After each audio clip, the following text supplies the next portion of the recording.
તંદુરસ્તીનો ખજાનો એટલે દહીં. દહીં લગભગ વ્યક્તિને ખૂબ પસંદ હોય છે, પણ જ્યારે તેને બનાવીએ ત્યારે ઘણીવાર આટલું ઢેફા જેવું ઘટ નથી બનતું, અથવા તો બન્યા પછી ખાટું થઈ જાય છે, અથવા તો પાણીવાળું બને છે. તો આ જ દૂધના ઉપયોગ વગર આઈસ્ક્રીમ જેવા ટેસ્ટ સાથે અને તેવા જ ટેક્સચર સાથે ઢેફા જેવું દહીં બનાવવાની પ્રોસેસ જોશું. તો બધી જ ટિપ્સ સાથે આજની રેસીપી બનશે. તો રેસીપી પૂરી નિહાળજો, બિલકુલ સ્કીપ ના કરતા, જેથી નાની મોટી ટિપ્સને ધ્યાનમાં રાખી તમે પણ આટલું ઘટ દહીં ઘરે તૈયાર કરી શકો. તો ચલો રેસીપી શરૂ કરીએ. તો દૂધ વગર દહીં તૈયાર કરવા માટે આપણે ઉપયોગમાં લેશું 1 કપ જેટલો, અને ગ્રામમાં જોઈએ તો 120 ગ્રામ જેટલો મિલ્ક પાવડર, જે સ્કિમ્ડ મિલ્ક પાવડર છે.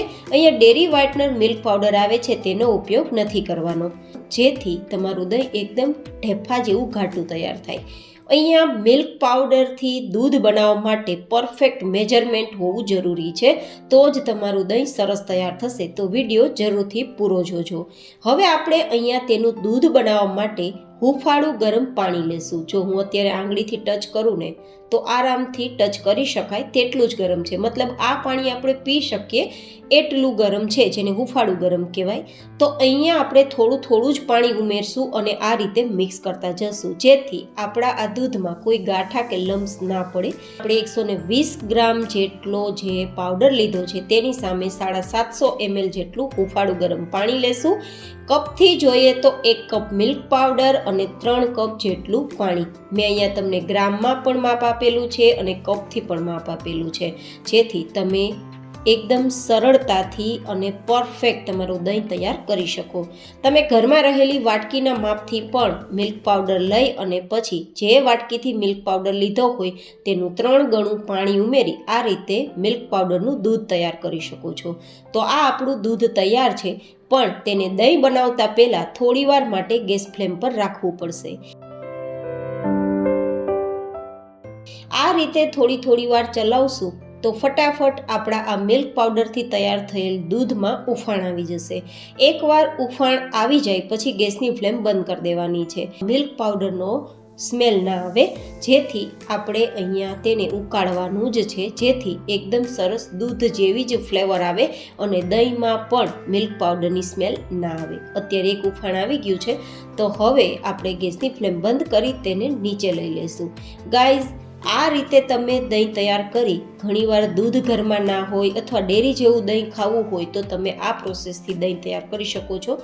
દૂધથી પણ આ જ પ્રોસેસથી દહીં તૈયાર કરી શકો છો, અને દૂધ વગર મિલ્ક પાવડરથી પણ આ જ પ્રોસેસથી દહીં તૈયાર કરશો તો દહીં ખાટું પણ નહીં થાય ને દહીં પાણીવાળું પણ નહીં થાય. હવે આ આપણે દૂધને ફટાફટ ઠંડુ કરવા માટે એક બીજા વાસણમાં લઈ લેશું, જેથી દૂધ છે તે ઠંડુ થઈ જાય. આપણે દૂધને સાવ ઠંડુ નથી કરવાનું, હુંફાળું ગરમ દૂધ રહે ત્યાં સુધી જ ઠંડુ કરવાનું છે.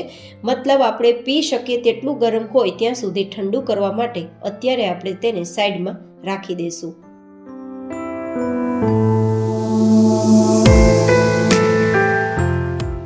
તો હવે આપણું દૂધ ઠંડુ થઈ ગયું છે અને મલાઈ ઉપર આવી ગઈ છે. જો તો આ મલાઈ આપણે કાઢવાની નથી, બસ આ જ રીતે ચમચાની મદદથી કે વિસ્કની મદદથી ચલાવી દેશું, જેથી ઉપર જામી ગયેલી મલાઈ બધી જ દૂધ સાથે મિક્સ થઈ જાય અને પરિણામે આપણું જે દહીં બને ને તે ઘાટું બને.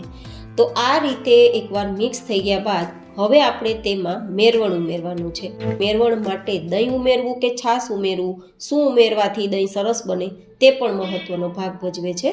તો આપણે અહીંયા દહીંનો ઉપયોગ કરશું, અને દહીં પણ ઓછું ખાટું હોય તેવું ઉપયોગમાં લેવું. મેં લગભગ 1 થી 1.5 ચમચી જેટલું દહીં લીધું છે, અને પછી આ રીતે વિસ્કની મદદથી બરાબર તેને મિક્સ કરી દઈશું, જેથી આપણું આ દહીં છે તે દૂધ સાથે બરાબર મિક્સ થઈ જાય અને એકદમ સરસ દહીં આપણું જામી જાય. અહીંયા આપણે જે મેરવણ માટે દહીં લીધું ને તે જો ખાટું હશે ને તો આપણું દહીં ખાટું તૈયાર થશે, અને મોડું હશે ને તો દહીં મોડું તૈયાર થશે. પણ હા, જો દહીં ખાટું હોય ને તો મેરવણનું પ્રમાણ ઓછું રાખવું. મેં જેટલું ઉમેર્યું ને તેનાથી અડધું મેરવણ ઉમેરી અને આ રીતે મિક્સ કરવું. છાશ પણ ઉમેરી શકો છો, પણ છાશની જગ્યાએ દહીં ઉમેરવાથી દહીંનું ટેક્સચર એકદમ સરસ આવે છે. તો આ મેરવણ માટે પણ ખાસ પ્રોસેસ ધ્યાનમાં રાખવાની. હવે તમારે જેમાં દહીં મેળવવું છે તેમાં તમે લઈ શકો છો. તમે સ્ટીલના વાસણમાં પણ દહીં મેળવી શકો છો અથવા તો કોઈ બીજા માટીના વાસણમાં મેળવવું હોય તો પણ મેળવી શકો છો. તો મેં અહીંયા પહેલાં માટીનું વાસણ લીધું, તેમાં થોડું આ દૂધ ઉમેરી દઈશ, થોડું ચીનાઈ માટીનો એક ગ્લાસ છે તેમાં, અને થોડું સ્ટીલની વાટકીમાં ઉમેરી દઈશ, જેથી 3-3માં આપણે દહીં બરાબર જમાવી શકીએ કે નહીં, દહીં પરફેક્ટ બને કે નહીં તે હું તમને સમજાવી શકું. તો આ 3-3ને હવે આપણે ઢાંકી દઈશું અને લગભગ 5 થી 6 કલાક માટે સાઈડમાં રાખી દઈશું. ફ્રીજમાં નહીં રાખીએ, કોઈ પણ કિચનના કોર્નરમાં રાખશું. જો ગરમી ફૂલ હોય તો માત્ર 3-3.5 કલાકમાં દહીં જામી જશે, અને ઠંડી સિઝન હશે તો 5 થી 6 કલાકમાં દહીં જામી જશે, કારણ કે મિલ્ક પાવડરથી દહીં જામતા બિલકુલ સમય નથી લાગતો. જેવું દહીં જામે કે ફટાફટ તેને ફ્રીજમાં રાખી દેવાથી દહીં લાંબા સમય સુધી ખાટું નથી થતું. તો આ પ્રોસેસ મેં કરેલી અને તમને બતાવેલી પણ. તો હવે તમે જુઓ, આમ ચીનાઈ માટીનો ગ્લાસ છે ને તેને હું બેન્ડવાળું તો પણ નીચેની તરફ પાણી પણ નથી આવતું અને દહીં પણ સરતું નથી, મતલબ ઢેફા જેવું દહીં તૈયાર થયું છે. તે જ રીતે માટીના વાસણમાં પણ જુઓ, એકદમ સરસ ઢેફા જેવું દહીં તૈયાર થયું છે, પાણી પણ બિલકુલ નથી, અને આ રીતે બેન્ડવાળું ઊંધુંવાળું તો પણ નીચેની તરફ આવતું નથી. તે જ રીતે તમને હું સ્ટીલના વાસણમાં બતાવું ને તો તે પણ એકદમ સરસ ઢેફા જેવું દહીં તૈયાર થયું છે. 3માંથી એકેય વાસણમાં પાણી નથી, મતલબ એકદમ સરસ પરફેક્ટ આપણું દહીં જામ્યું છે. તો તમને મારી આ દહીં બનાવવાની પ્રોસેસ કેવી લાગી મને જરૂર તમે તમારા ફીડબેક કોમેન્ટમાં શેર કરજો.